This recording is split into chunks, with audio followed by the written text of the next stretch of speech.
Assalamualaikum warahmatullahi wabarakatuh. Selamat pagi teman-teman semua. Hari ini kami akan menjelaskan tentang penentuan besar sampel atau sample size. Sebelumnya izin memperkenalkan diri. Kami dari kelompok 6. Saya Alfira Novitasari dan rekan saya ada Sahera Wulandari. Topik yang akan kami bahas diantaranya software untuk aplikasi besar sampel, kemudian rumus Slovin dan rumus Lemeshow, selanjutnya jurnal dengan metode Slovin dan Lemeshow, serta kriteria inklusi dan kriteria eksklusi sampel. Dan kami menambahkan juga jurnal dengan menggunakan rumus Isaac dan Michael, serta perbedaannya dengan rumus Slovin dan Lemeshow. Ruang lingkup rancangan sampel. Yang pertama, tujuan penelitian. Yang kedua, definisi populasi target. Yang ketiga, identifikasi kerangka sampel. Yang keempat, pilih cara atau metode pengambilan sampel yang sesuai. Dan yang saat ini kita lagi bahas, hitung besar sampel. Terakhir, pilih sampel dan kumpulkan data. Selanjutnya, software untuk aplikasi besar sampel. Di sini kami menunjukkan dua perangkat. Yang pertama, Power and Sample Size, dan yang kedua, Sample Size Lemeshow. Selanjutnya, di sini saya melampirkan hasil tangkap layar pada aplikasi Sample Size Lemeshow 2.0. Sedikit catatan, Lemeshow ini dibagi menjadi dua, populasi yang sudah kita ketahui jumlahnya dan populasi yang tidak diketahui jumlahnya. Contohnya, seperti saya ingin meneliti tentang rokok, tetapi saya tidak tahu berapa jumlah orang yang merokok di kota itu. Maka, saya dapat menggunakan metode accidental sampling dan bisa juga menggunakan metode Lemeshow. Pada saat penggunaan aplikasi, ketika kita klik hypothesis test for two population proportion two side test dan klik sample size, maka akan muncul rumus Lemeshow. Selanjutnya, kita masuk ke rumus Slovin dan rumus Lemeshow. Rumus Slovin adalah N kecil sama dengan N besar dibagi dengan 1 ditambah N besar dikalikan E yang dikuadratkan. Dengan keterangan jika populasi diketahui. N kecil yaitu jumlah sampel yang dibutuhkan dalam penelitian, N besar adalah jumlah populasinya, dan E adalah kesalahan pengambilan sampel atau batas toleransi kesalahan. Dalam menggunakan rumus ini, hal pertama yang harus dilakukan adalah menentukan berapa batas toleransi kesalahan. Semakin kecil toleransi kesalahan, maka semakin akurat sampel menggambarkan populasi. Misalnya, penelitian dengan batas kesalahan 5% berarti memiliki tingkat akurasi 95%. Begitupun dengan penelitian dengan batas kesalahan 10% memiliki tingkat akurasi 90%. Dengan jumlah populasi yang sama, semakin kecil toleransi kesalahan, semakin besar jumlah sampel yang dibutuhkan. Rumus Lemeshow jika besar populasi tidak diketahui.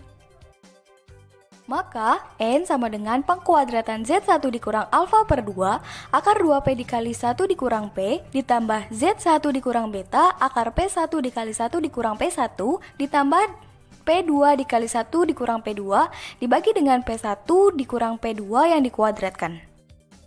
Dengan keterangan N sama dengan jumlah sampel yang dibutuhkan dalam penelitian, Z1 dikurang alfa per 2 sama dengan nilai distribusi normal baku pada tabel Z pada derajat kepercayaan yaitu alfa sama dengan 95% atau yang lebih kita kenal dengan 0,05.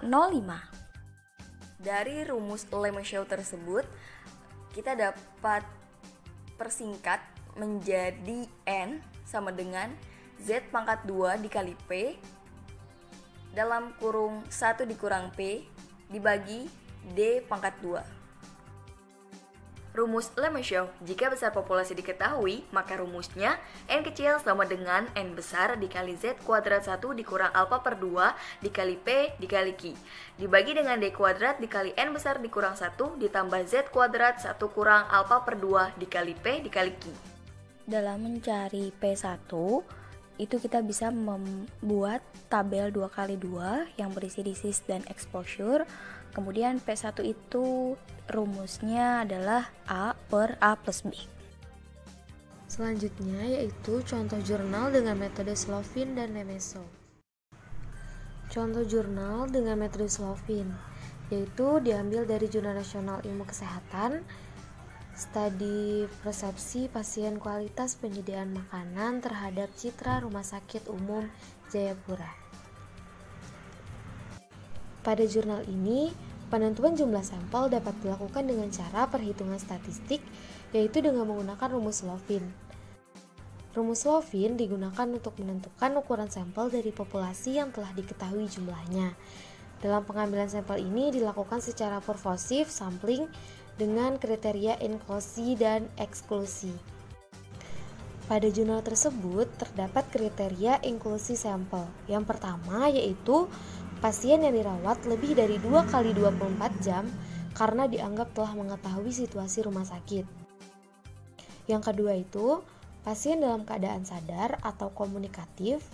Dan yang ketiga, pasien adalah orang dewasa dan tanpa diwakili orang tua atau keluarga terdekat. Selanjutnya, pada jurnal ini terdapat kriteria eksklusi sampel. Yang pertama itu yaitu pasien itu bukan termasuk pasien makanan diet tertentu. Dan yang kedua, pasien bukan pasien super VIP, VIP, kelas 1, dan anak-anak. Selanjutnya, penggunaan rumus Lemeso pada jurnal.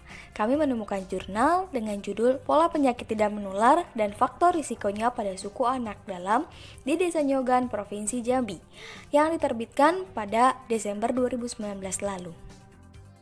Jurnal ini menyatakan pada penentuan besar sampel yang diambil dari populasi sebanyak 203 orang yang merupakan suku anak dalam berusia lebih dari 18 tahun dengan menggunakan alfa 5%, beta 20%, dan proporsi kejadian penyakit yaitu 0,5.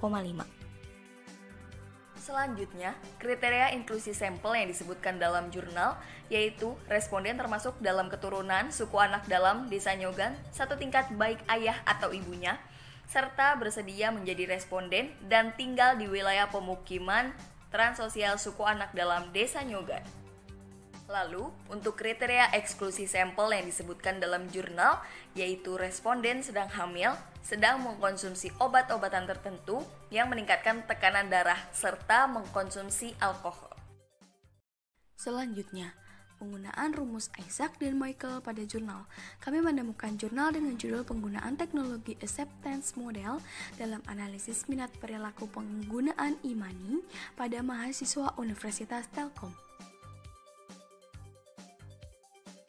Sedikit catatan, dalam menentukan ukuran sampel penelitian menggunakan tabel Isaac dan Michael memang sedikit lebih mudah, di mana sudah ditentukan tingkat kesalahan untuk 1%, 5%, dan 10%. Dengan tabel ini, peneliti dapat secara langsung menentukan besaran sampel berdasarkan jumlah populasi dan tingkat kesalahan yang dikehendaki. Sedikit catatan, dalam menentukan ukuran sampel penelitian menggunakan tabel Isaac dan Michael memang sedikit lebih mudah, di mana sudah ditentukan tingkat kesalahan untuk 1%, 5%, dan 10%. Dalam jurnal ini dituliskan bahwa rumus Isaac dan Michael adalah S sama dengan lambda pangkat 2 dikali N dikali P dikali Q dibagi dengan D pangkat 2 dikali N dikurang 1 ditambah lambda pangkat 2 dikali P dikali Q. Dari jurnal tersebut ditemukan kriteria inklusi sampel, yaitu responden termasuk mahasiswa aktif di Universitas Telkom Bandung dan responden adalah pengguna e-money. Dan kriteria eksklusif sampel yaitu responden yang tidak ingin diwawancarai.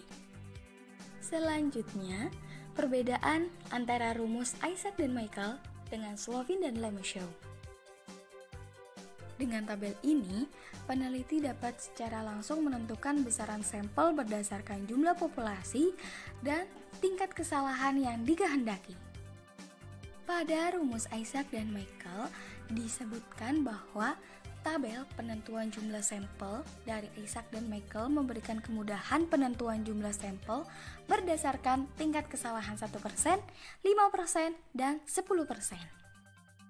Sedangkan definisi rumus Lovin adalah suatu rumus yang digunakan untuk menghitung jumlah sampel minimal jika perilaku dari sebuah populasi tidak diketahui dengan pasti. Dan rumus ini hanya bisa digunakan untuk populasi besar yang lebih kecil dari 10.000. Dan sedangkan Lemieux merupakan rumus yang digunakan untuk mengetahui jumlah sampel untuk penelitian yang bertujuan mengetahui proporsi suatu kejadian atau event atau variabel dependen dengan kategori pada satu populasi. Berikut adalah referensi yang kami gunakan dalam menyusun materi ini. Terima kasih telah menyaksikan. Kurang lebihnya mohon maaf. Saya pamit undur diri. Wassalamualaikum warahmatullahi wabarakatuh.